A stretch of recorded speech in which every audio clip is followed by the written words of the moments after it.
Double assassinat dans la rue Morgue d'Edgar Allan Poe.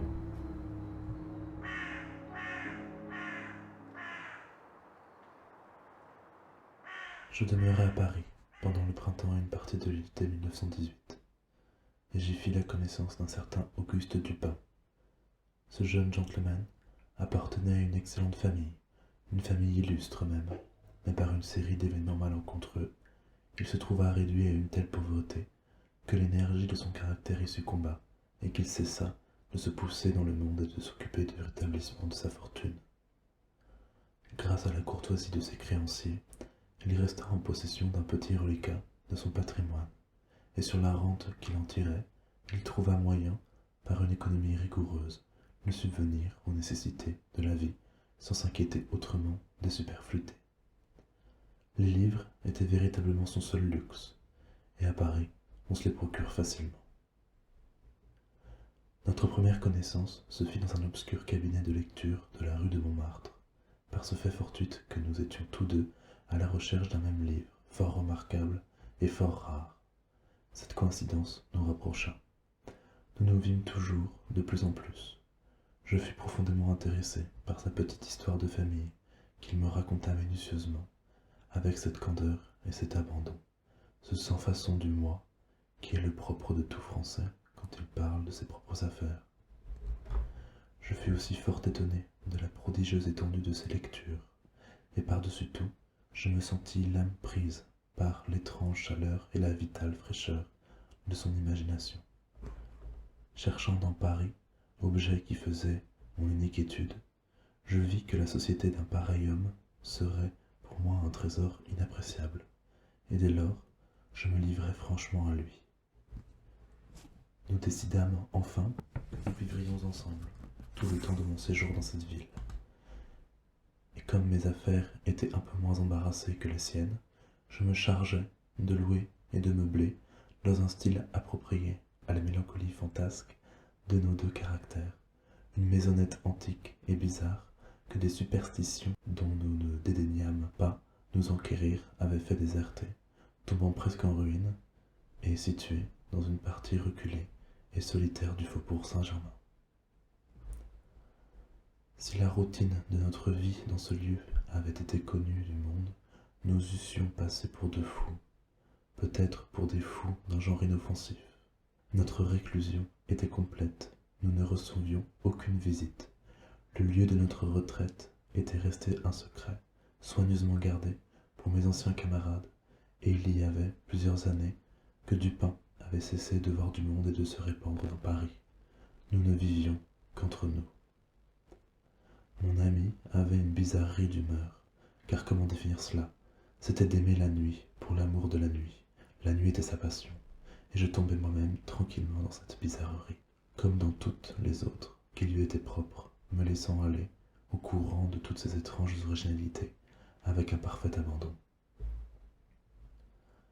La noire divinité ne pouvait pas toujours demeurer avec nous, mais nous en faisions la contrefaçon. Au premier point du jour, nous fermions tous les lourds volets de notre masure, nous allumions un couple de bougies fortement parfumées qui ne jetaient que des rayons très faibles et très pâles. Au sein de cette débile clarté, nous livrions chacun notre âme à ses rêves, nous lisions, nous écrivions, ou nous causions jusqu'à ce que le pendule nous avertît du retour de la véritable obscurité. Alors nous échappions, à travers les rues, bras dessus bras dessous, continuant la conversation du jour, rôdant au hasard jusqu'à une heure très avancée, et cherchant, à travers les lumières désordonnées et les ténèbres de la populeuse cité, ces innombrables excitations spirituelles que l'étude paisible ne peut pas donner. Dans ces circonstances, je ne pouvais m'empêcher de remarquer et d'admirer, quoique la riche idéalité dont il était doué eût dû m'y préparer. Une aptitude analytique particulière chez Dupin. Il semblait prendre un délice âcre à l'exercer, peut-être même à l'étaler, et avouer sans façon tout le plaisir qu'il en tirait. Il me disait à moi, avec un petit rire tout épanoui, que bien des hommes avaient pour lui une fenêtre ouverte à l'endroit de leur cœur, et d'habitude, il accompagnait une pareille assertion de preuves immédiates et des plus surprenantes, tirées d'une connaissance profonde de ma propre personne. Dans ces moments-là, Ses manières étaient glaciales et distraites. Ses yeux regardaient dans le vide, et sa voix, une riche voix de ténor habituellement, montait jusqu'à la voix de tête. C'eût été de la pétulance, sans l'absolue délibération de son parler et la parfaite certitude de son accentuation. Je l'observais dans ses allures, et je rêvais souvent à la vieille philosophie de l'âme double. Je m'amusais de l'idée d'un Dupin double, un Dupin créateur et un Dupin analyste. Qu'on ne s'imagine pas, d'après ce que je viens de dire, que je vais dévoiler un grand mystère ou écrire un roman. Ce que j'ai remarqué dans ce singulier français était simplement le résultat d'une intelligence surexcitée, malade peut-être. Mais un exemple donnera une meilleure idée de la nature de ses observations à l'époque dont il agit. Une nuit, nous flânions dans une longue rue sale avoisinant le palais royal. Nous étions plongés, chacun dans nos propres pensées, en apparence du moins, et depuis près d'un quart d'heure, nous n'avions pas soufflé une syllabe. Tout à coup, Dupin lâcha ses paroles. C'est un bien petit garçon, en vérité, et il serait mieux de sa place au théâtre des variétés. Cela ne fait pas l'ombre d'un doute, répliquai-je sans y penser, et sans remarquer d'abord la singulière façon dont l'interrupteur adaptait sa parole à ma propre rêverie. Une minute après, je revins à moi, et mon étonnement fut profond. Dupin, dis-je très gravement, voilà qui passe mon intelligence. Je vous avoue, sans embâge, que je suis stupéfié, et que j'en peux à peine croire mes sens. Comment a-t-il pu se faire que vous ayez deviné que je pensais à... Mais je m'arrêtai, pour m'assurer indubitablement qu'il avait réellement deviné à qui je pensais. À Chantilly, dit-il? Pourquoi vous interrompre? Vous faisiez en vous-même la remarque que sa petite taille le rendait impropre à la tragédie. C'est précisément ce qui faisait le sujet de mes réflexions. Chantilly était un ex-savetier de la rue Saint-Denis qui avait la rage des théâtres et avait abordé le rôle de Xerxès dans la tragédie de Crébillon. Ses prétentions étaient dérisoires, on en faisait des gorges chaudes. Dites-moi, pour l'amour de Dieu, la méthode, si méthode il y a, à l'aide de laquelle vous avez pu pénétrer dans mon âme, dans le cas actuel. En réalité, j'étais encore plus étonné que je n'aurais voulu le confesser. C'est le fruitier, répliqua mon ami, qui vous a amené à cette conclusion, que le raccommodeur de semelles n'était pas à la taille pour jouer Xerxès et tous les rôles de ce genre. Le fruitier? Vous m'étonnez. Je ne connais de fruitier d'aucune espèce. L'homme qui s'est jeté contre vous quand nous nous sommes entrés dans la rue, il y a peut-être un quart d'heure. Je me rappelais alors qu'en effet, un fruitier, portant sur sa tête un grand panier de pommes, m'avait presque jeté par terre par maladresse. Et quel rapport cela avait-il avec Chantilly? Il m'était impossible de m'en rendre compte. Il n'y avait pas un atome de charlatanerie dans mon ami Dupin. Je vais vous expliquer cela, dit-il, et pour que vous puissiez comprendre tout très clairement, nous allons d'abord reprendre la série de vos réflexions, depuis le moment dont je vous parle, jusqu'à la rencontre du fruitier en question. Les anneaux principaux de la chaîne se suivent ainsi: Chantilly, Orion, le docteur Nichols, Épicure, la stéréotomie, les pavés, le fruitier. Il y a peu de personnes qui ne se soient amusées à un moment quelconque de leur vie à remonter le cours de leurs idées et à chercher par quel chemin leur esprit était arrivé à de telles conclusions. Souvent, cette occupation est pleine d'intérêt, et celui qui l'essaie pour la première fois est étonné de l'incohérence et de la distance, immense en apparence, entre le point de départ et le point d'arrivée. Qu'on juge donc de mon étonnement quand j'entendis mon Français parler comme il l'avait fait, et que je fus contraint de reconnaître qu'il avait dit la pure vérité. Il continua. Nous causions de chevaux, si ma mémoire est bonne. Juste avant de quitter cette rue, ce fut notre dernier thème de conversation. Comme nous passions dans cette rue-ci, un fruitier, avec un gros panier de tête, passa précipitamment devant nous, vous jeta sur un tas de pavés amoncelés, dans un endroit où la voie est en réparation. Vous avez mis le pied sur une des pierres branlantes, vous avez glissé, vous vous êtes légèrement foulé la cheville, vous avez paru vexé, grognon, vous avez marmonné quelques paroles, vous vous êtes retourné pour regarder le tas, Puis vous avez continué votre chemin en silence. Je n'étais absolument pas attentif à tout ce que vous faisiez, mais pour moi, l'observation est devenue, de vieille date, une espèce de nécessité. Vos yeux sont restés attachés sur le sol, surveillant, avec une espèce d'irritation, les trous et les ornières du pavé, jusqu'à ce que nous eûmes atteint le petit passage qu'on nomme le passage Lamartine, où l'on vient de faire l'essai du pavé en bois, un système de blocs unis et solidement assemblés. Ici, votre physionomie s'est éclaircie. J'ai vu vos lèvres remuer, et j'ai deviné, à n'en pas douter, que vous murmurez le mot stéréotomie, un terme appliqué fort prétentieusement à ce genre de pavage. Je savais que vous ne pouviez pas dire stéréotomie sans être induit à penser aux atomes, et de là aux théories d'Épicure. Et comme, dans la discussion que nous eûmes, il n'y eut pas longtemps à ce sujet, je vous avais fait remarquer que les vagues conjonctures de l'illustre grec avaient été confirmées, singulièrement, sans que personne y prit garde, par les dernières théories sur les nébuleuses et les récentes découvertes cosmogoniques. Je sentis que vous ne pourriez pas empêcher vos yeux de se tourner vers la grande nébuleuse d'Orion.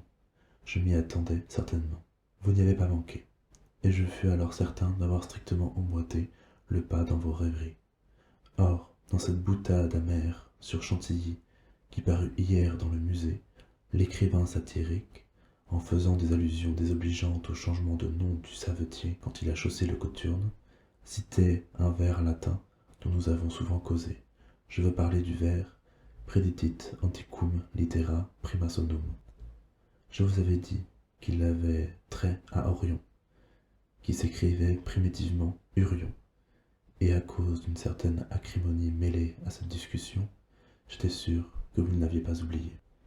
Il était clair, dès lors, que vous ne pouviez pas manquer d'associer les deux idées d'Orion et de Chantilly. Cette association d'idées, je la vis au style du sourire qui traversa vos lèvres. Vous pensiez à l'immolation du pauvre savetier. Jusque-là, vous aviez marché courbé en deux, mais alors je vous vis vous redresser de toute votre hauteur. J'étais bien sûr que vous pensiez à la pauvre petite taille de Chantilly.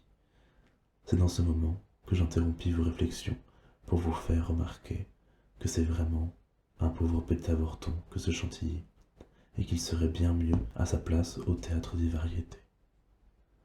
Peu de temps après cet entretien, nous parcourions l'édition du soir de la Gazette des Tribunaux, quand les paragraphes suivants attirèrent notre attention.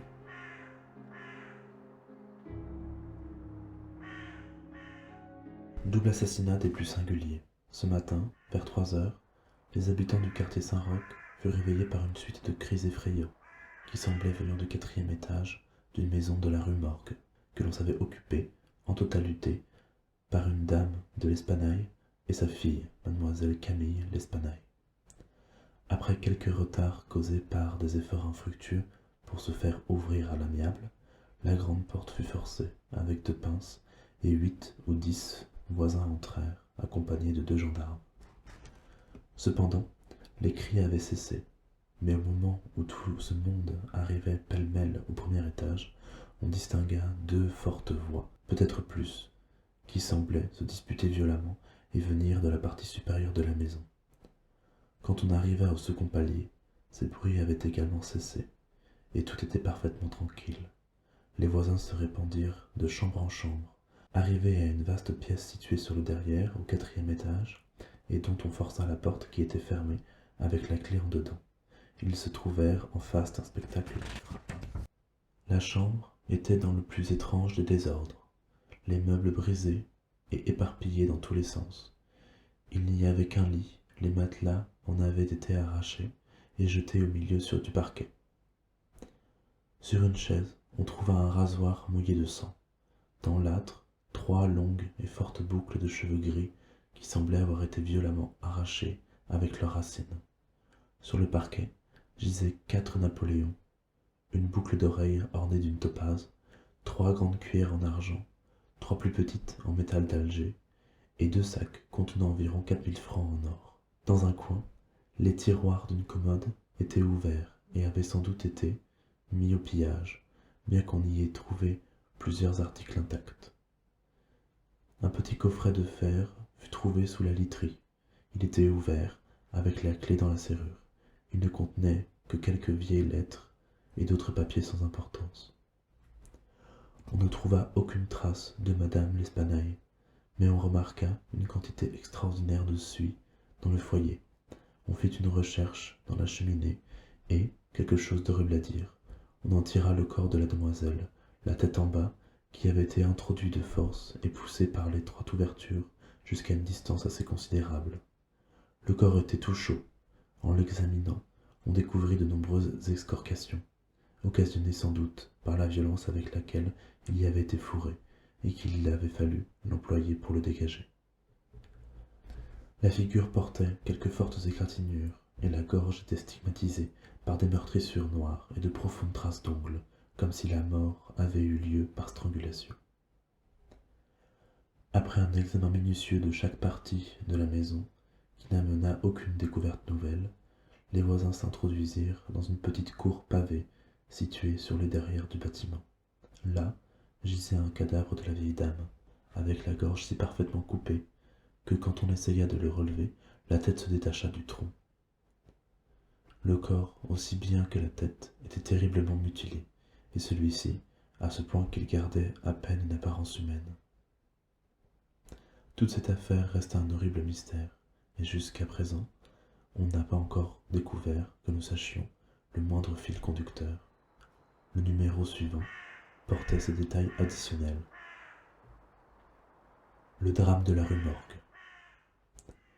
Bon nombre d'individus ont été interrogés relativement à ce terrible et extraordinaire événement, mais rien n'a transpiré qui puisse se jeter quelques jours sur l'affaire. Nous donnons ci-dessous les dépositions obtenues. Pauline Dubourg, blanchisseuse, dépose qu'elle a connu les deux victimes pendant 3 ans et qu'elle a blanchi pour elles pendant tout ce temps. La vieille dame et sa fille semblaient en bonne intelligence, très affectueuses l'une envers l'autre. C'étaient des bonnes payes. Elle ne peut rien dire relativement à leur genre de vie et à leurs moyens d'existence. Elle croit que madame L'Espanaye disait la bonne aventure pour vivre. Cette dame passait pour avoir de l'argent de côté. Elle n'a jamais rencontré personne dans la maison quand elle venait rapporter ou prendre le linge. Elle est sûre que ces dames n'avaient aucun domestique à leur service.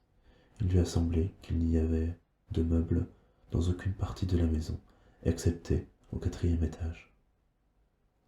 Pierre Moreau, marchand de tabac, dépose qu'il fournissait habituellement madame L'Espanaye et lui vendait de petites quantités de tabac, quelquefois en poudre. Il est né dans le quartier et y a toujours demeuré. La défunte et sa fille occupaient depuis plus de 6 ans la maison où l'on a trouvé leurs cadavres. Primitivement, elles étaient habitées par un bijoutier qui sous-louait les appartements supérieurs à différentes personnes. La maison appartenait à madame L'Espanaye. Elle s'était montrée très mécontente de son locataire qui endommageait les lieux. Elle était venue habiter sa propre maison, refusant d'en louer une seule partie. La bonne dame était en enfance. Le témoin a vu la fille 5 ou 6 fois dans l'intervalle de ces 6 années. Elles menaient toutes deux une vie excessivement retirée. Elle passait pour avoir de quoi. Il a entendu dire chez les voisins que madame L'Espanaye disait la bonne aventure. Il ne le croit pas. Il n'a jamais vu personne franchir la porte, excepté la vieille dame et sa fille, un commissionnaire 1 ou 2 fois, et un médecin 8 ou 10 fois. Plusieurs autres personnes du voisinage déposent dans le même sens. On ne cite personne comme ayant fréquenté la maison. On ne sait pas si la dame et sa fille avaient des parents vivants. Les volets des fenêtres de face s'ouvraient rarement. Ceux de derrière étaient toujours fermés, excepté aux fenêtres de la grande arrière-pièce du 4e étage. La maison était une bonne maison, pas trop vieille.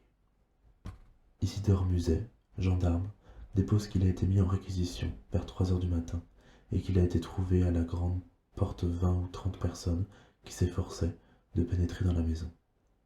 Il l'a forcé avec une baïonnette et non pas avec une pince. Il n'a pas eu grande peine à l'ouvrir parce qu'elle était à 2 battants et n'était pas verrouillée ni par en haut ni par en bas. Les cris ont continué jusqu'à ce que la porte fût enfoncée, puis ils ont soudainement cessé. On eût dit les cris d'une ou de plusieurs personnes en proie aux plus vives douleurs, des cris très hauts, très prolongés. Non, pas de cris brefs ni précipités. Le témoin a grimpé l'escalier. En arrivant au premier palier, il a entendu 2 voix qui se disputaient très haut et très aigrement. L'une, une voix rude, l'autre, une voix beaucoup plus aiguë, une voix très singulière. Il a distingué quelques mots de la première. C'était celle d'un Français. Il était certain, ce n'était pas une voix de femme. Il a pu distinguer les mots sacré et diable. La voix aiguë était celle d'un étranger. Il ne sait pas précisément si c'était une voix d'homme ou de femme. Il n'a pas pu deviner ce qu'elle disait. Mais il présume qu'elle parle espagnol. Ce témoin rend compte de l'état de la chambre et des cadavres, dans le même terme que nous l'avons fait hier.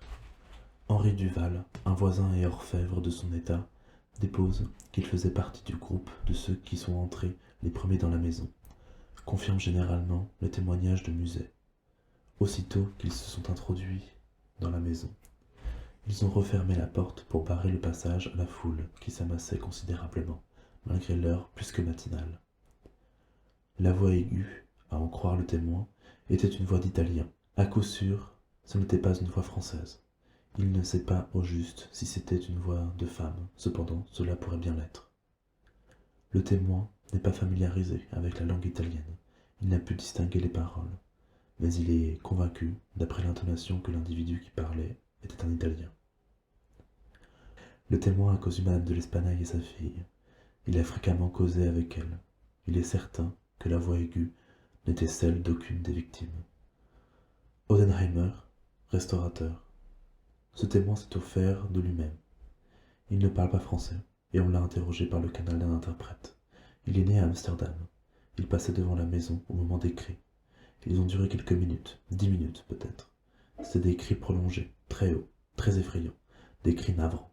Odenheimer était de ceux qui ont pénétré dans la maison. Il confirme le témoignage précédent, à l'exception d'un seul point. Il est sûr que la voix aiguë était celle d'un homme, d'un Français. Il n'a pas pu distinguer un seul mot.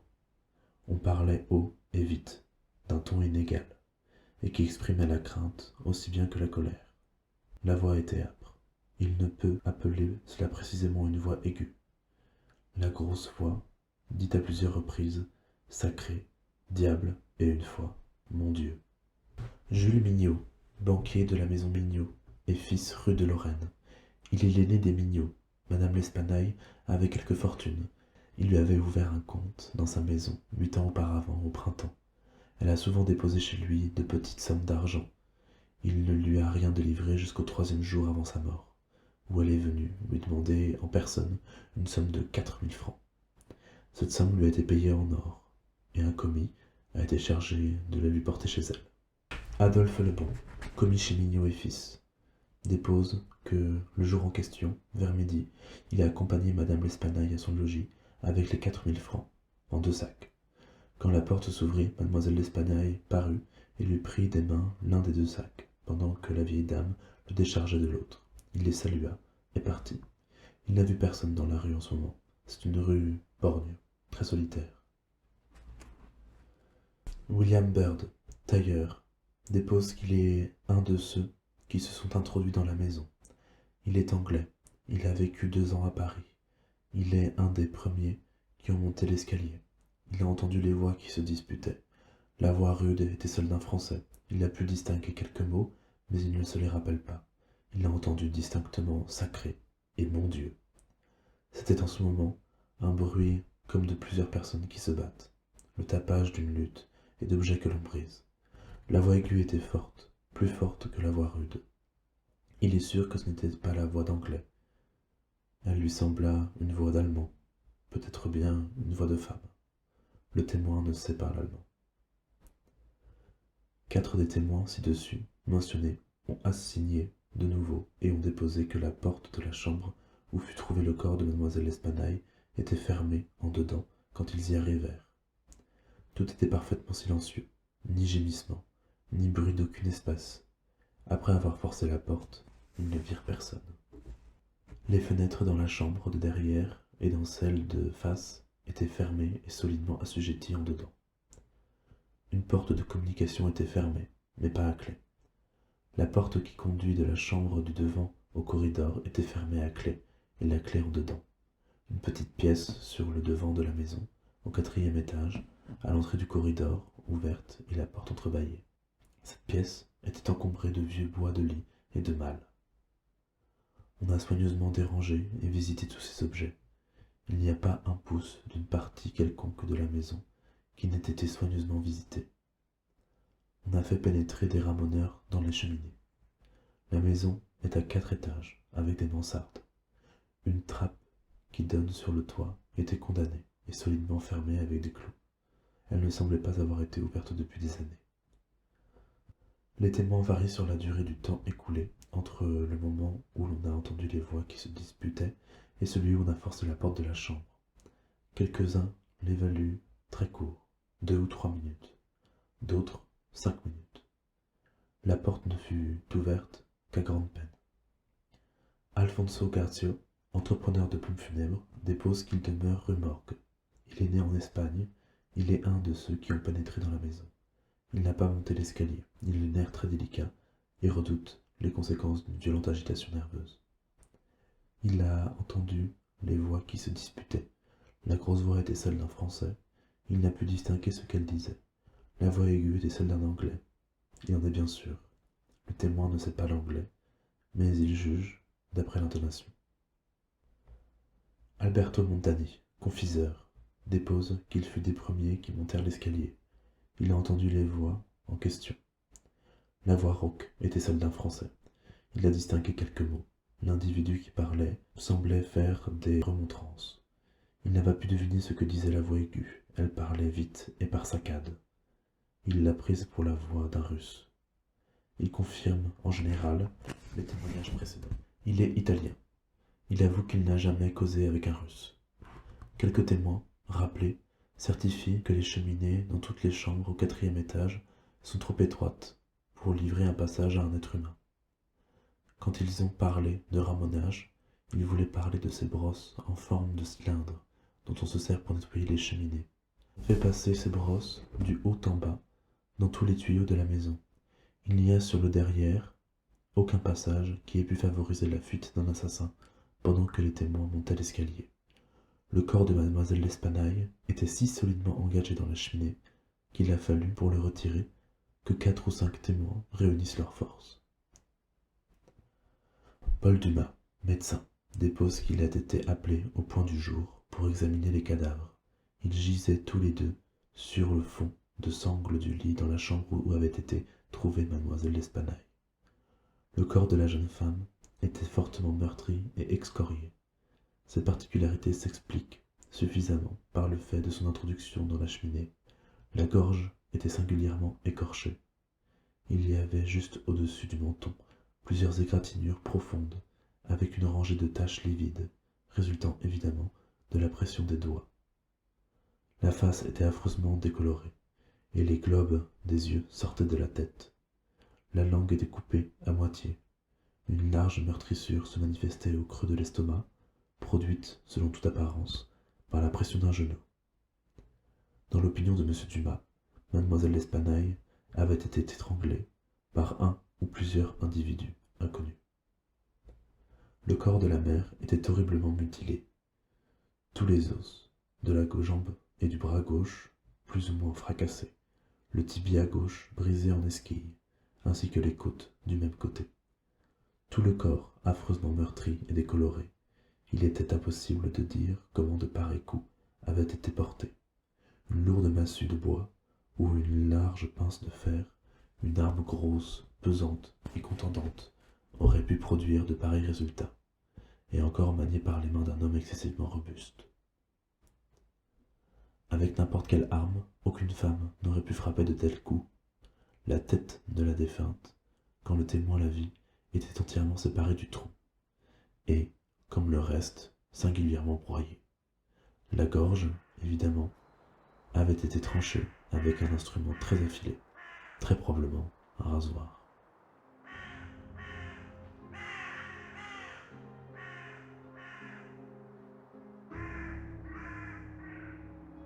Alexandre Etienne, chirurgien, a été appelé en même temps que M. Dumas pour visiter les cadavres, confirme le témoignage et l'opinion de M. Dumas.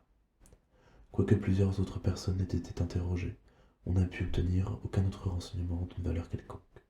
Jamais assassinat si mystérieux, si embrouillé, n'a été commis à Paris, si toutefois il y a eu assassinat.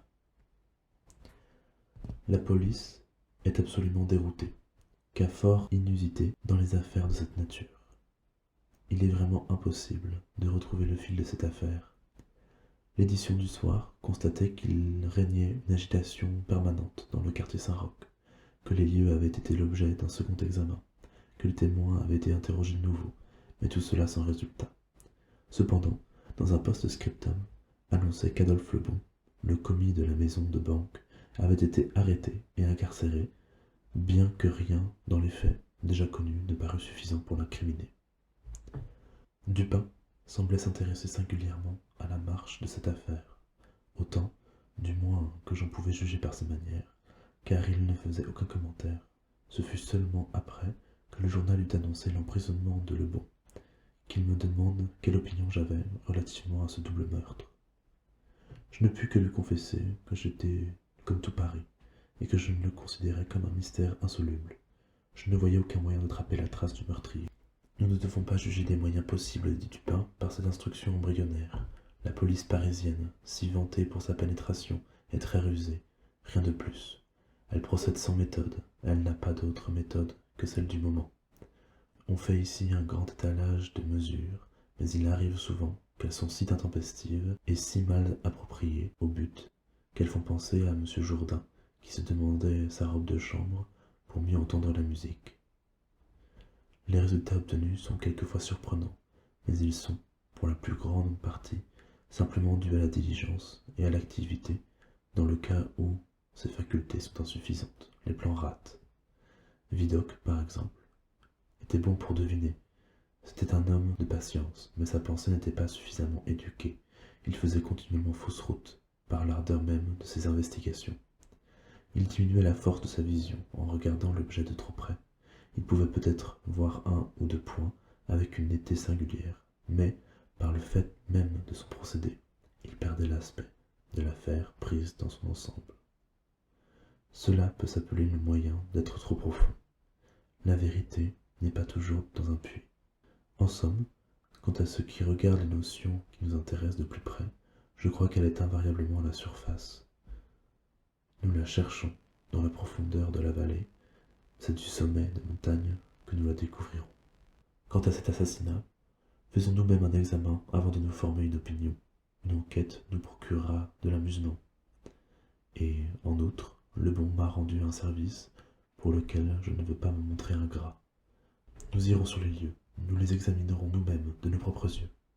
Je connais le préfet de police, et nous obtiendrons sans peine l'autorisation nécessaire. L'autorisation fut accordée, et nous allâmes tout droit à la rue Morgue. C'est un de ces misérables passages qui relient la rue Richelieu à la rue Saint-Roch. C'était dans l'après-midi. Il était déjà tard quand nous y arrivâmes, car ce quartier est situé dans une grande distance de celui que nous habitions. Nous trouvâmes bien vite la maison, car il y avait une multitude de gens qui contemplaient, de l'autre côté de la rue, les volets fermés avec une curiosité badaude. C'était une maison comme toutes les maisons de Paris, avec une porte cochère, et sur l'un des côtés, une niche vitrée avec un carreau mobile, représentant la loge du concierge. Avant d'entrer, nous remontâmes la rue, nous tournâmes dans une allée, et nous passâmes ainsi sur le derrière de la maison. Dupin, pendant ce temps, examinait tous les alentours, aussi bien que la maison, avec une attention minutieuse dont je ne pouvais pas deviner l'objet. Nous revîmes sur nos pas vers la façade de la maison. Nous sonnâmes, nous montrâmes notre pouvoir, et les agents nous permirent d'entrer. Nous montâmes jusqu'à la chambre où avait été trouvé le corps de mademoiselle L'Espanaye, et où gisaient encore les deux cadavres. Le désordre de la chambre avait été respecté, comme cela se pratique en pareil cas. Je ne vis rien de plus que ce qu'avait constaté la Gazette des Tribunaux. Dupin analysait minutieusement toutes choses, sans en accepter les corps des victimes.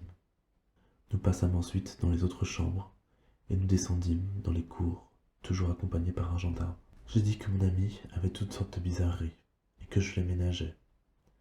Il entrait maintenant dans sa fantaisie de se refuser à toute conversation relativement à l'assassinat jusqu'au lendemain, à midi. Ce fut alors qu'il me demandait brusquement si j'avais remarqué quelque chose de particulier sur le théâtre du crime.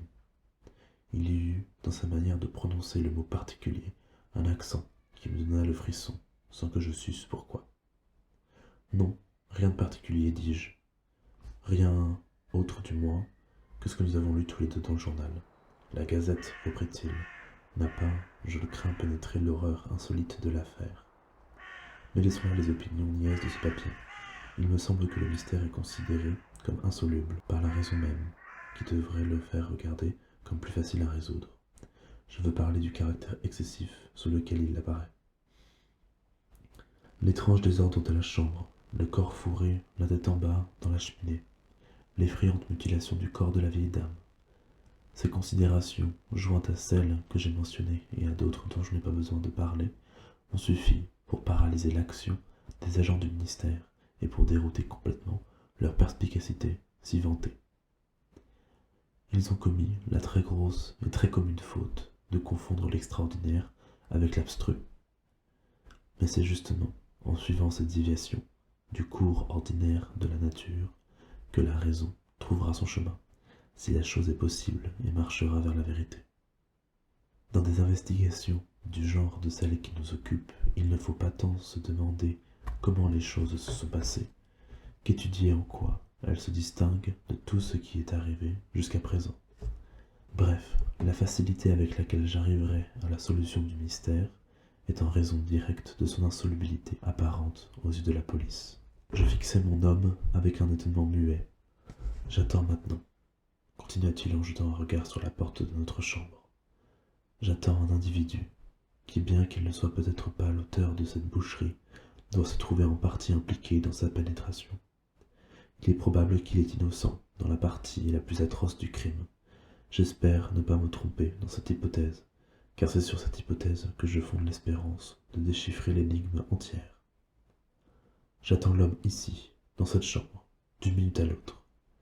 Il est vrai qu'il peut fort bien ne pas venir, mais il y a quelque probabilité pour qu'il vienne. S'il vient, il sera nécessaire de le garder. Voici des pistolets, et nous savons tous deux à quoi ils servent, quand l'occasion l'exige. Je pris les pistolets, sans trop savoir ce que je faisais, pouvant à peine en croire mes oreilles, pendant que Dupin continuait à peu près comme dans un monologue. J'ai déjà parlé de ses manières distraites dans ce moment-là. Son discours s'adressait à moi, mais sa voix, quoique montée à un diapason fort ordinaire, avait cette intonation que l'on prend d'habitude en parlant à quelqu'un de placé à une très grande distance. Ses yeux, d'une expression vague, ne regardaient que le mur.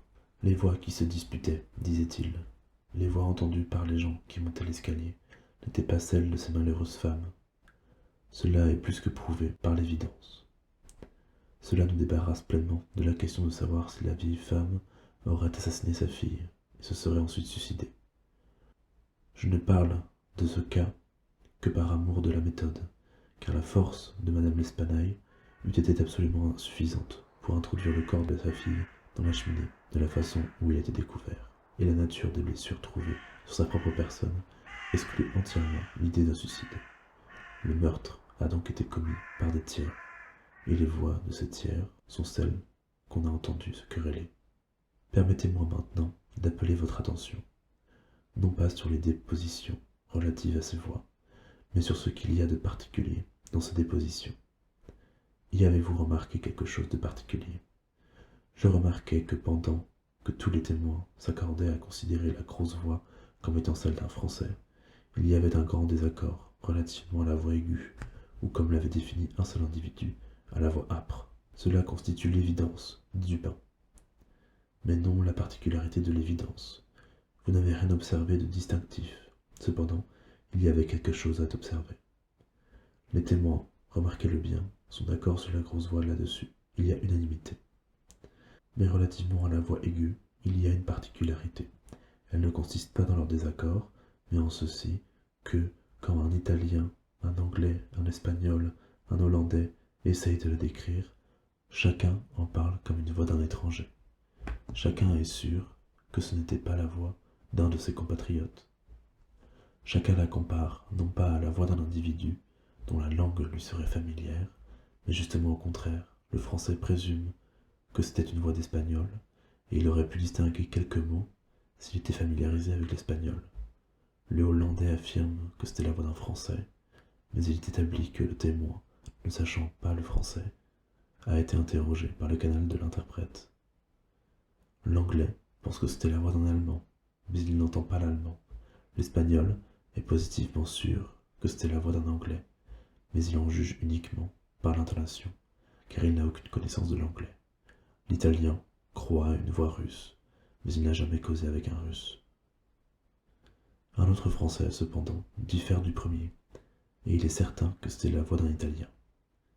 Mais, n'ayant pas la connaissance de cette langue, il fait comme l'espagnol, il tire sa certitude de l'intonation. Or, cette voix était bien insolite et bien étrange, qu'on ne put obtenir à son égard que de pareils témoignages. Une voix, dans les intonations de laquelle des citoyens des 5 grandes patries de l'Europe n'ont rien pu reconnaître, rien qui leur fût familier. Vous me direz que c'était peut-être la voix d'un Asiatique ou d'un Africain. Les Africains et les Asiatiques n'abondent pas Paris, mais sans nier la possibilité du cas, j'appellerai simplement votre attention sur 3 points.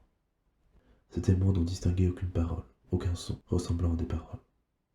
Je ne sais pas, continua Dupin, quelle impression j'ai pu faire sur votre entendement, mais je n'hésite pas à affirmer qu'on peut tirer des déductions légitimes de cette partie, même des dépositions. La partie relative aux 2 voix, la grosse voix et la voix aiguë, très insuffisantes en elles-mêmes pour créer un soupçon qui indiquerait la route dans toute investigation ultérieure du mystère. J'ai dit déduction légitime, mais cette expression ne rend pas complètement ma pensée.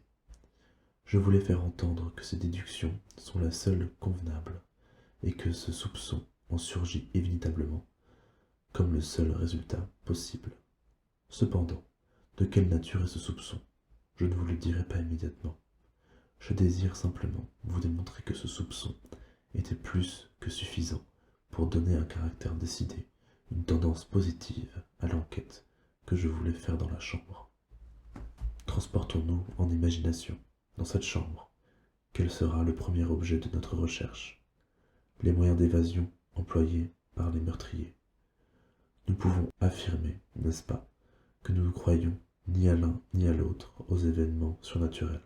Mesdames L'Espanaye n'ont pas été assassinées par les esprits. Les auteurs du meurtre étaient des êtres matériels et ils ont fui matériellement. Or, comment? Heureusement, il n'y a qu'une manière de raisonner sur ce point, et cette manière nous conduira à une conclusion positive. Examinons donc, un à un, les moyens possibles d'évasion. Il est clair que les assassins étaient dans la chambre où l'on a trouvé mademoiselle L'Espanaye, ou au moins dans la chambre adjacente, quand la foule a monté l'escalier. Ce n'est donc que dans ces 2 chambres que nous avons à chercher des issues. La police a levé les parquets, ouvert les plafonds, sondé la maçonnerie des murs. Aucune issue secrète n'a pu échapper à sa perspicacité. Mais je ne me suis pas fié à ses yeux, et j'ai examiné avec les miens. Il n'y a réellement pas d'issue secrète. Les 2 portes qui conduisent des chambres dans le corridor étaient solidement fermées, et les clés en dedans. Voyons les cheminées, celles-ci, qui sont d'une largeur ordinaire jusqu'à une distance de 8 ou 10 pieds au-dessus du foyer, ne livreraient pas au-delà un passage suffisant à un gros chat. L'impossibilité de la fuite, du moins par les voies ci-dessus indiquées, étant donc absolument établie, nous en sommes réduits aux fenêtres. Personne n'a pu fuir par celle de la chambre du devant, sans être vu par la foule du dehors. Il a donc fallu que les meurtriers s'échappent par celle de la chambre de derrière. Maintenant, amenés comme nous le sommes à cette conclusion par des déductions aussi irréfragables, nous n'avons pas le droit, en tant que raisonneurs, de la rejeter en raison de son apparente impossibilité. Il ne nous reste donc qu'à démontrer que cette impossibilité apparente n'existe pas en réalité. Il y a 2 fenêtres dans la chambre. L'une des 2 n'est pas obstruée par l'ameublement et est restée entièrement visible.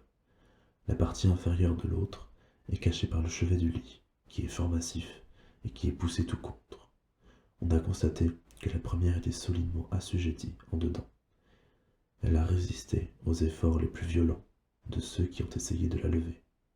On avait percé dans son châssis, à gauche, un grand trou avec une vrille, et on y trouva un gros clou enfoncé presque jusqu'à la tête.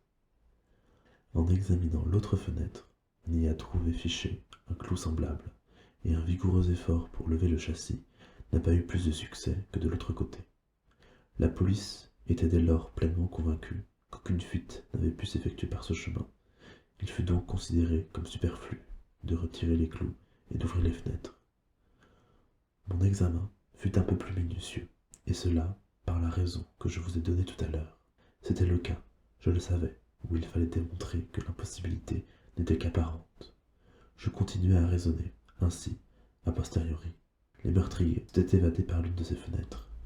Cela étant, ils ne pouvaient pas avoir réassujetti les châssis en dedans, comme nous les avons trouvés. Considération qui, par son évidence, a borné les recherches de la police dans ce sens-là. Cependant, ces châssis étaient bien fermés. Il faut donc qu'ils puissent se fermer eux-mêmes. Il n'y a pas moyen d'échapper à cette conclusion. J'allai droit à la fenêtre non bouchée.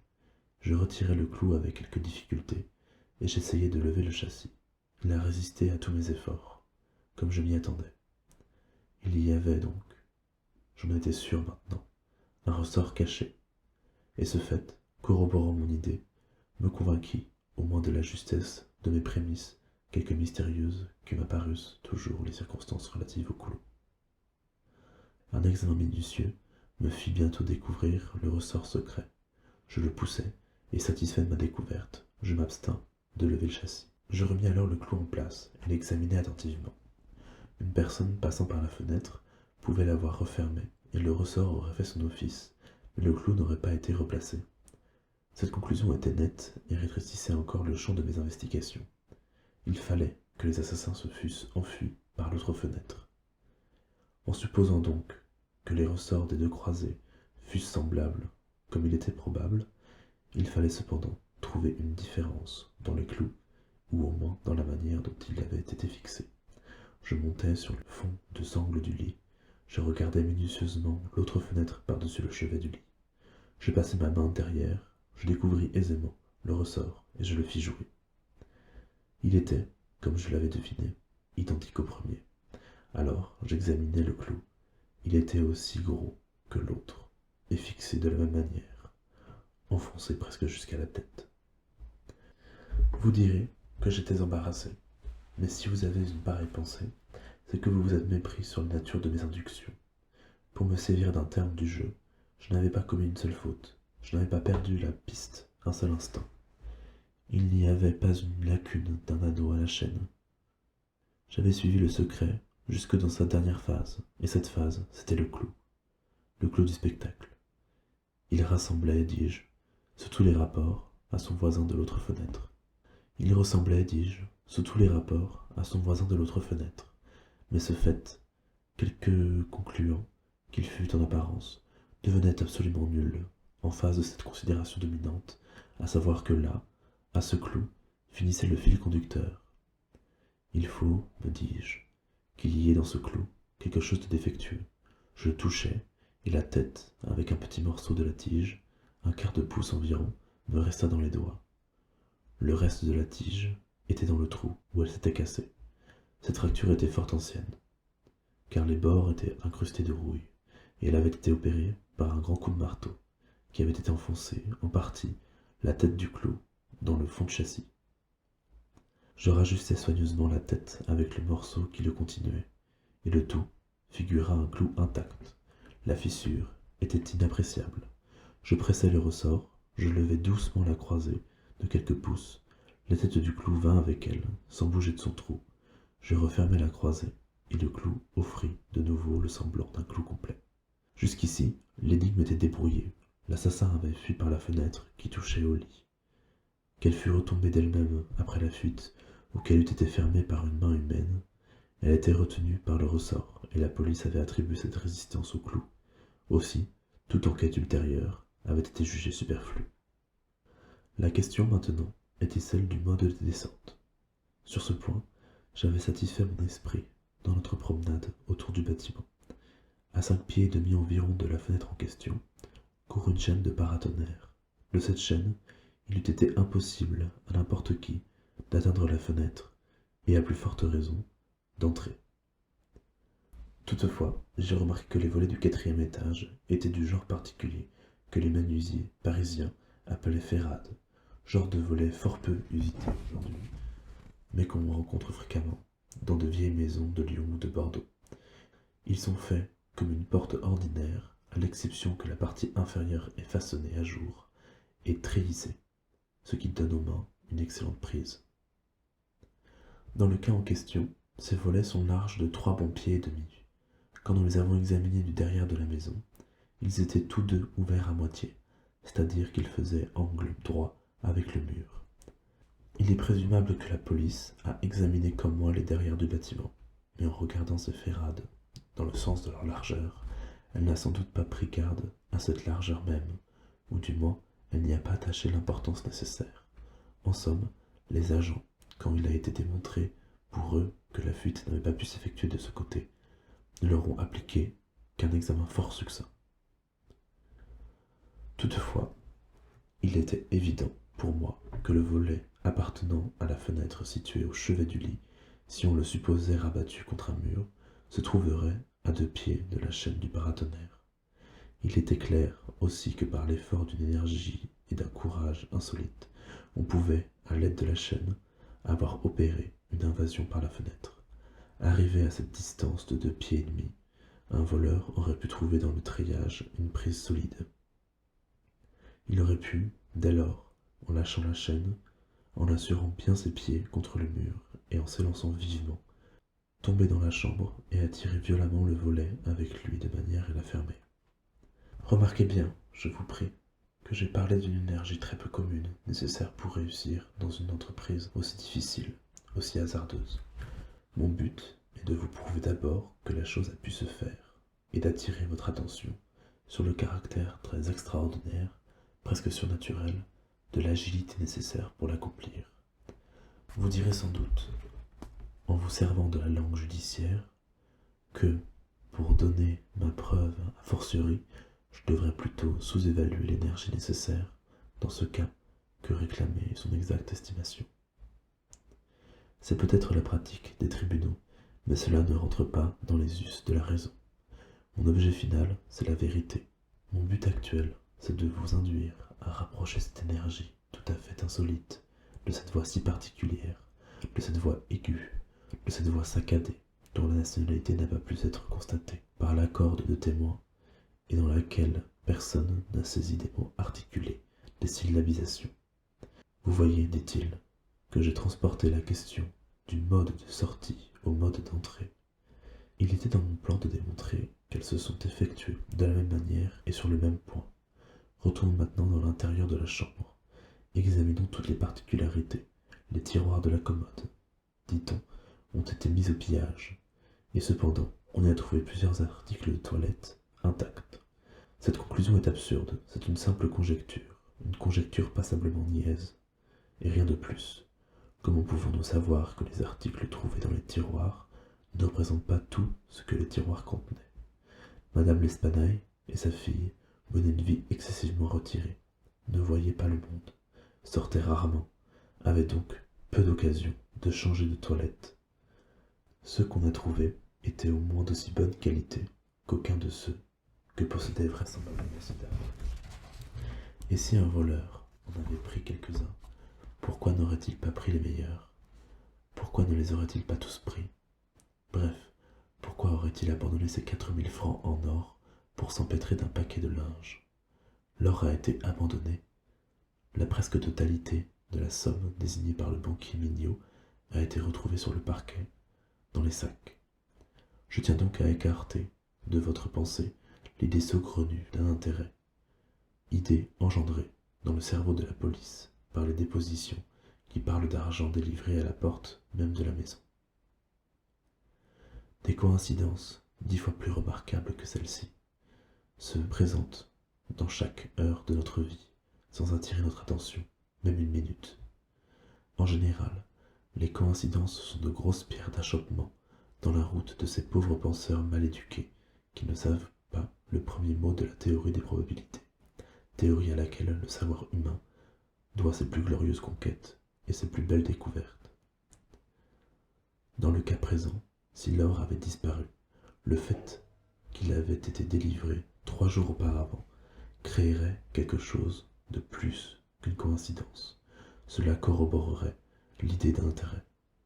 Mais dans les circonstances réelles où nous sommes placés, si nous supposons que l'or a été le mobile de l'attaque, il nous faut supposer ce criminel assez indécis et assez idiot pour oublier à la fois son or et le mobile qui l'a fait agir.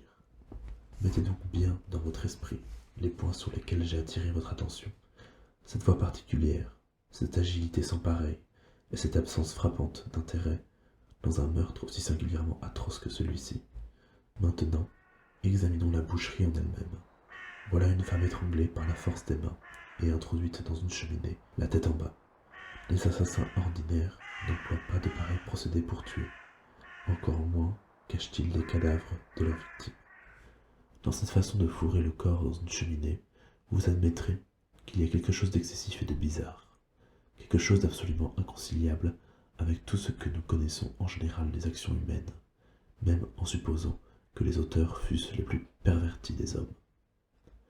Songez aussi quelle force prodigieuse il a fallu pour pousser ce corps dans une pareille ouverture, et l'y pousser si puissamment que les efforts réunis de plusieurs personnes furent à peine suffisants pour l'en retirer. Portons maintenant notre attention sur d'autres indices de cette vigueur merveilleuse. Dans le foyer, on a trouvé des mèches de cheveux, des mèches très épaisses, de cheveux gris. Ils ont été arrachés avec leurs racines. Vous savez quelle puissante force il faut pour arracher seulement de la tête 20 ou 30 cheveux à la fois.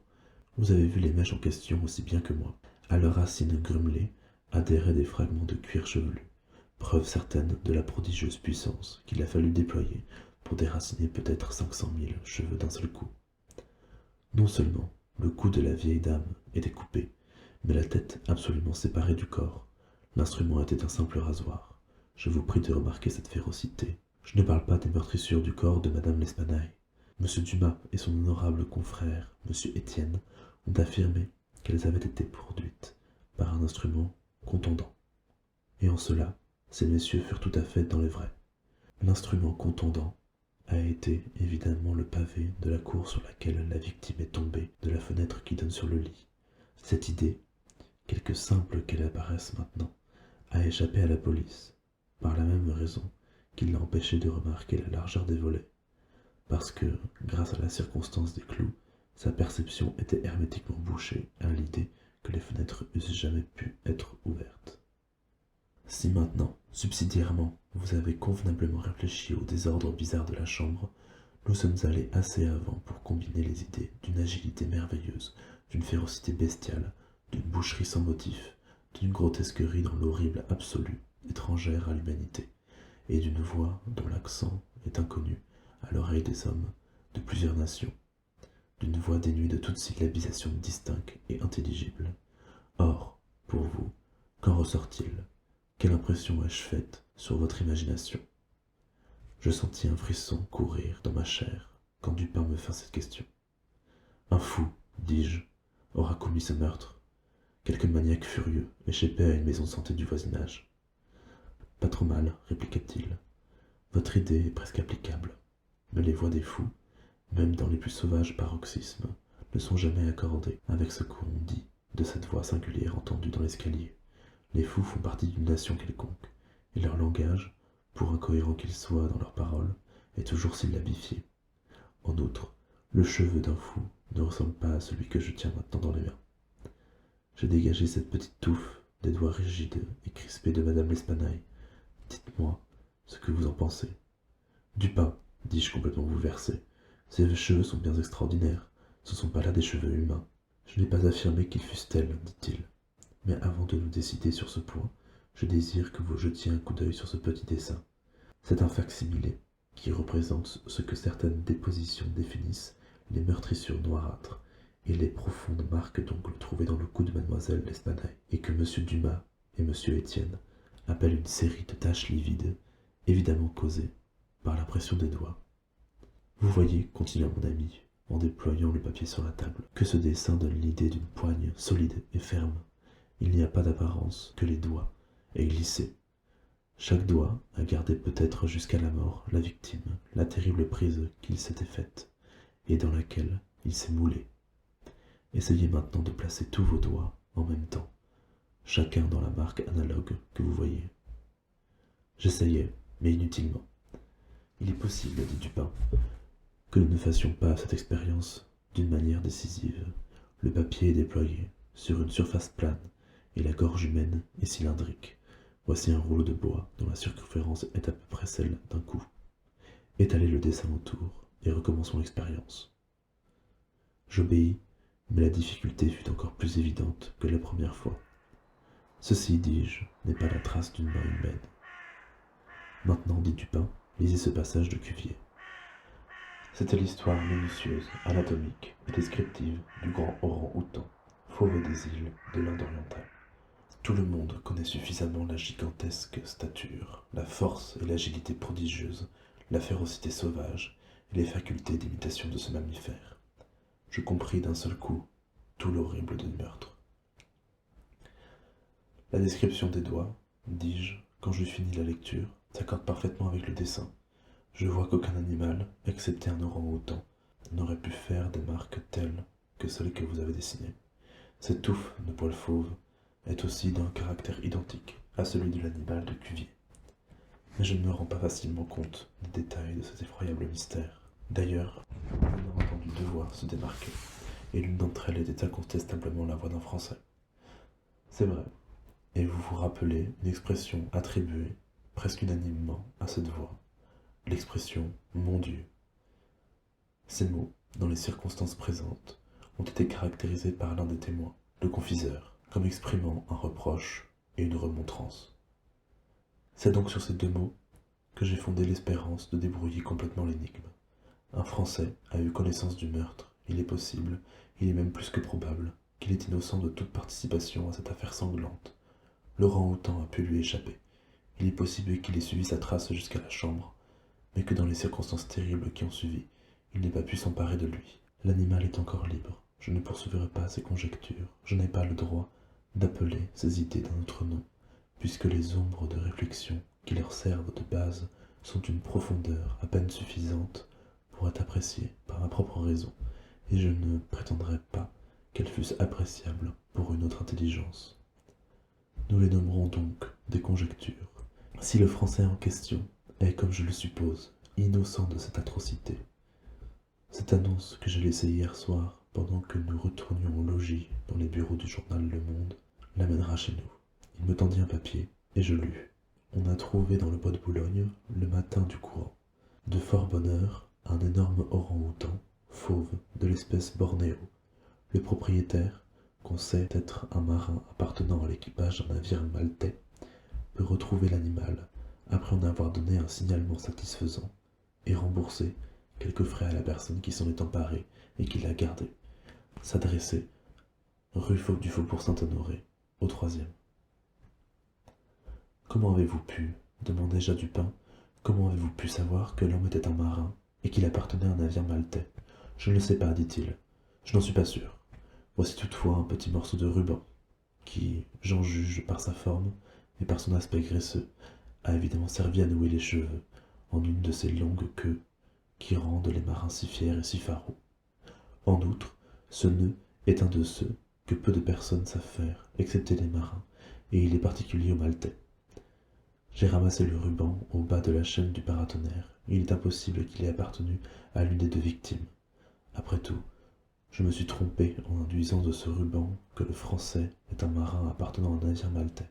Je n'aurais fait de mal à personne avec mon annonce. Si je suis dans l'erreur, il supposera simplement que j'ai été fourvoyé par quelques circonstances dont il ne prendra pas la peine de s'enquérir. Mais si je suis dans le vrai, il y a un grand point de gagné. Le Français, qui a connaissance du meurtre, bien qu'il en soit innocent, hésitera naturellement à répondre à l'annonce, à réclamer son orang-outan. Il raisonnera ainsi. Je suis innocent, je suis pauvre, mon orang-outan est d'un grand prix. C'est presque une fortune dans une situation comme la mienne. Pourquoi le perdrais-je? Par quelque niaise appréhension du danger? Le voilà, il est sous ma main. On l'a trouvé dans le bois de Boulogne, à une grande distance du théâtre du meurtre. Soupçonnera-t-on jamais qu'une bête brute ait pu faire le coup? La police est dépistée. Elle n'a pu retrouver le plus petit fil conducteur. Quand même on serait sur la piste de l'animal, il serait impossible de me prouver que j'ai eu connaissance de ce meurtre ou de m'incriminer en raison de cette connaissance. Enfin, et avant tout, je suis connu. Le rédacteur de l'annonce me désigne comme le propriétaire de la bête. Mais je ne sais pas jusqu'à quel point s'étend sa certitude. Si j'évite de réclamer une propriété d'une aussi grosse valeur, qui est connue pour m'appartenir, je puis attirer sur l'animal un dangereux soupçon. Ce serait de ma part une mauvaise politique d'appeler l'attention sur moi ou sur ma bête.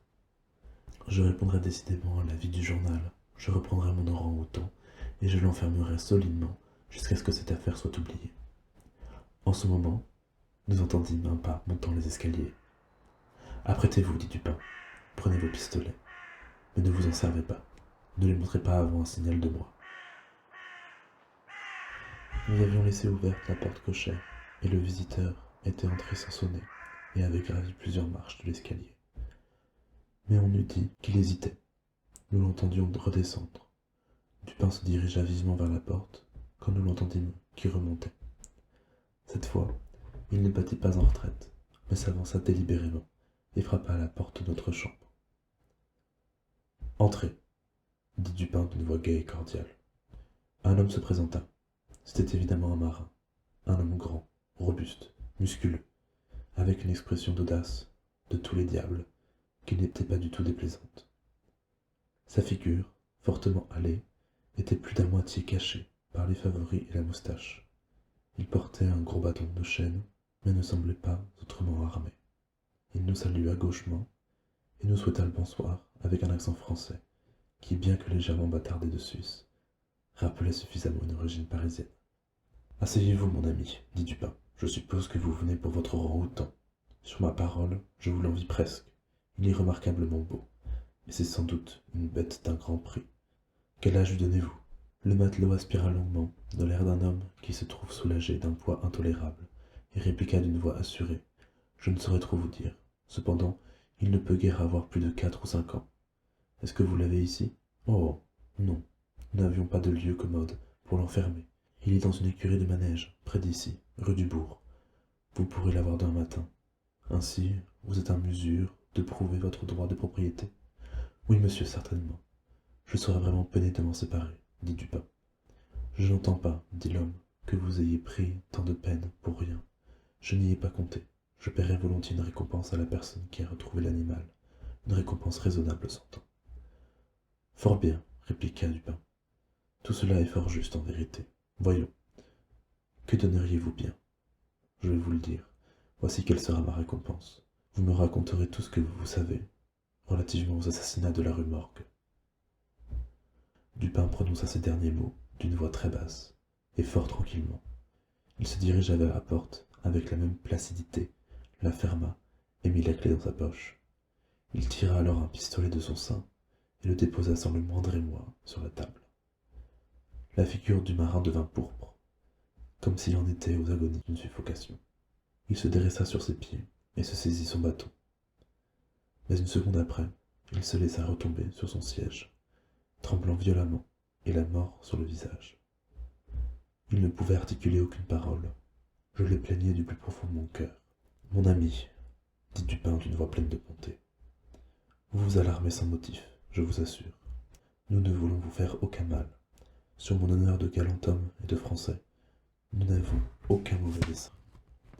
Je sais parfaitement que vous êtes innocent des horreurs de la rue Morgue. Cependant, cela ne veut pas dire que vous n'y soyez pas pour quelque chose. Le peu que je vous ai dit doit vous prouver que j'ai eu sur cette affaire des moyens d'information dont vous ne vous seriez jamais douté. Maintenant, la chose est claire pour nous. Vous n'avez rien fait que vous ayez pu éviter, rien à coup sûr qui vous rende coupable. Vous auriez pu voler impunément, vous n'avez même pas été coupable de vol. Vous n'avez rien à vous cacher. Vous n'avez aucune raison de cacher quoi que ce soit d'ailleurs. D'un autre côté, vous êtes contraint, par tous les principes de l'honneur, à confesser tout ce que vous savez. Un homme innocent est actuellement en prison, accusé d'un crime dont vous pouvez indiquer l'auteur. Pendant que Dupin prononçait ces mots, le matelot avait recouvré en grande partie sa présence d'esprit, mais toute sa première hardiesse avait disparu. « Que Dieu me soit en aide, dit-il, avec une petite pause. Je vous dirai tout ce que je sais sur cette affaire. mais je n'espère pas que vous en croyiez la moitié. Je serais vraiment un sot si je l'espérais. Cependant, je suis innocent, et je vous dirai tout ce que j'ai sur le cœur, quand même il m'en coûterait la vie. Voici en substance ce qu'il nous raconta. Il avait fait dernièrement un voyage dans l'archipel indien. Une bande de matelots, dont il faisait partie, débarqua à Bornéo et pénétra dans l'intérieur pour y faire une excursion d'amateurs. Lui et ses camarades avaient pris l'orang-outan. Ce camarade mourut, et l'animal devint donc sa propriété exclusive. Après bien des embarras causés par l'indomptable férocité du captif pendant la traversée, il réussit à la longue à le loger sûrement dans sa propre demeure à Paris, et, pour ne pas attirer sur lui-même l'insupportable curiosité des voisins, il avait soigneusement enfermé l'animal jusqu'à ce qu'il eût guéri d'une blessure au pied qu'il s'était faite à bord d'une esquille. Son projet, finalement, était de le vendre. Comme il revenait une nuit, ou plutôt un matin, d'une petite orgie de matelots, il trouva la bête installée dans sa chambre à coucher. Elle s'était échappée du cabinet voisin, où il la croyait solidement enfermée, un rasoir à la main, et toute barbouillée de savon. Elle était assise devant le miroir et essayait de se raser, comme sans doute elle l'avait vu faire par son maître, en l'épiant par le trou de la serrure. Terrifié, en voyant une arme si dangereuse dans les mains d'un animal aussi féroce, parfaitement capable de s'en servir, l'homme, pendant quelques instants, n'avait su quel parti prendre. D'habitude, il avait dompté l'animal, même dans ses accès les plus furieux, par les coups de fouet, et il voulut y recourir encore cette fois. Mais en voyant le fouet, l'orang-outan bondit à travers la porte de la chambre, dégringola les escaliers, et profitant d'une fenêtre ouverte par malheur, il se jeta dans la rue. Le Français, désespéré, poursuivit le singe. Celui-ci, tenant toujours son rasoir d'une main, s'arrêtait de temps en temps, se retournait et faisait des grimaces à l'homme qui le poursuivait, jusqu'à ce qu'il vit, près d'être atteint, puis il reprenait sa course. Cette chasse durera ainsi un bon bout de temps. Les rues étaient profondément tranquilles, et il pouvait être 3 heures du matin. En traversant un passage derrière la rue Morgue, l'attention du fugitif fut attirée par une lumière qui partait de la fenêtre ouverte de madame L'Espanaye. Il se précipita vers le mur, il aperçut la chaîne du paratonnerre, y grimpa avec une inconcevable agilité, saisit le volet, qui était complètement rabattu contre le mur, et s'appuyant dessus, il s'élança droit sur le chevet du lit. Toutes ces gymnastiques ne durera pas une minute. Le volet avait été repoussé contre le mur par le bond que l'orang-outan avait fait en se jetant dans la chambre. Cependant, le matelot était à la fois joyeux et inquiet. Il avait donc bonne espérance de ressaisir l'animal, qui pouvait difficilement s'échapper de la trappe où il était aventuré, et dont on pouvait lui barrer la fuite. D'un autre côté, il avait lieu d'être fort inquiet de ce qu'il pouvait faire dans la maison. Cette dernière réflexion incita l'homme à se remettre à la poursuite de son fugitif. Il n'était pas difficile, pour un marin, de grimper à une chaîne de paratonnerre, mais quand il fut arrivé à hauteur de la fenêtre, située assez loin sur sa gauche, il se trouva fort empêché. Tout ce qu'il put faire de mieux fut de se dresser de manière à jeter un coup d'œil dans l'intérieur de la chambre, mais ce qu'il vit lui fit presque lâcher prise dans l'excès de sa terreur. C'était alors que s'élevaient les horribles cris à travers le silence de la nuit, réveillèrent en sursaut les habitants de la rue Morgue.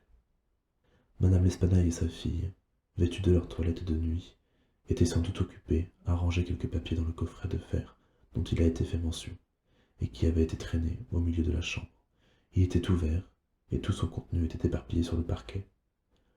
Les victimes avaient sans doute le dos tourné à la fenêtre, et à en juger par le temps qui s'écoula entre l'invasion de la bête et les premiers cris, il est probable qu'elles ne l'aperçurent pas tout de suite.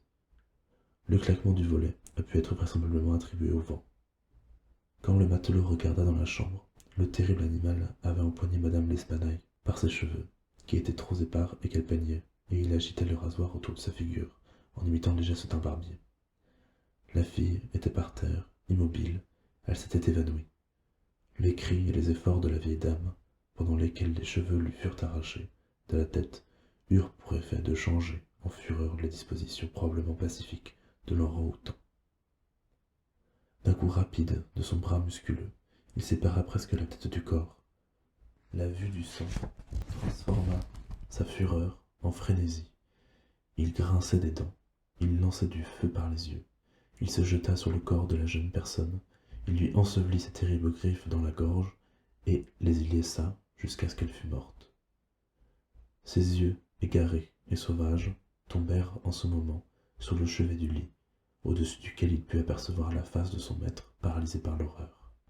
La furie de la bête, qui sans aucun doute se souvenait du terrible fouet, se changea immédiatement en frayeur. Sachant bien qu'elle avait mérité le châtiment, elle semblait vouloir cacher les traces sanglantes de son action, et bondissait à travers la chambre dans un excès d'agitation nerveuse, bousculant et brisant les meubles à chacun de ses mouvements, et arrachant les matelas du lit. Finalement, elle s'empara du corps de la fille, et le poussa dans la cheminée, dans la posture où elle fut trouvée, puis de celui de la vieille dame, qu'elle précipita, la tête la première, à travers la fenêtre. Comme le singe s'approchait de la fenêtre avec son fardeau tout mutilé, le matelot, épouvanté, se baissa, et se laissa couler le long de la chaîne sans précaution. Il s'enfuit tout d'un trait chez lui, redoutant les conséquences de cette atroce boucherie, et, dans sa terreur, abandonnant volontiers tout souci de la destinée de son orang-outan. Les voix entendues par les gens de l'escalier étaient ces exclamations d'horreur et d'effroi, mêlées au clapissement diabolique de la bête. Je n'ai presque rien à ajouter. L'orang-outan s'était sans doute échappé de la chambre par la chaîne du paratonnerre, juste avant que la porte fût enfoncée. En passant par la fenêtre, il l'avait évidemment refermée. Il fut rattrapé, plus tard, par le propriétaire lui-même, qui le vendit pour un bon prix au jardin des plantes. Le bon fut immédiatement relâché, après que nous eûmes raconté toutes les circonstances de l'affaire, assaisonnées de quelques commentaires de Dupin, dans le cabinet même du préfet de police. Ce fonctionnaire, quelque bien disposé qu'il fût envers mon ami, ne pouvait pas absolument déguiser sa mauvaise humeur en voyant l'affaire prendre cette tournure, et se laissa aller à un ou deux sarcasmes sur la manie des personnes qui se mêlaient de ses fonctions. Laissez-le parler, dit Dupin, qui n'avait pas jugé à propos de répliquer. Laissez-le jaser, cela allégera sa conscience. Je suis content de l'avoir battu sur son propre terrain. Néanmoins, qu'il n'ait pas pu débrouiller ce mystère, il n'y a nullement lieu de s'en étonner, et cela est moins singulier qu'il ne le croit, car en vérité, notre ami le préfet est un peu trop fin pour être profond. Sa science n'a pas de base, elle est tout en tête et n'a pas de corps, comme les portraits de la déesse Laverna, ou, si vous aimez mieux, tout en tête et en épaules, comme une morue. Mais après tout, c'est un brave homme, je l'adore particulièrement, pour un merveilleux genre de Kant, auquel il doit sa réputation de génie. Je veux parler de sa manie de nier ce qui est et d'expliquer ce qui n'est pas.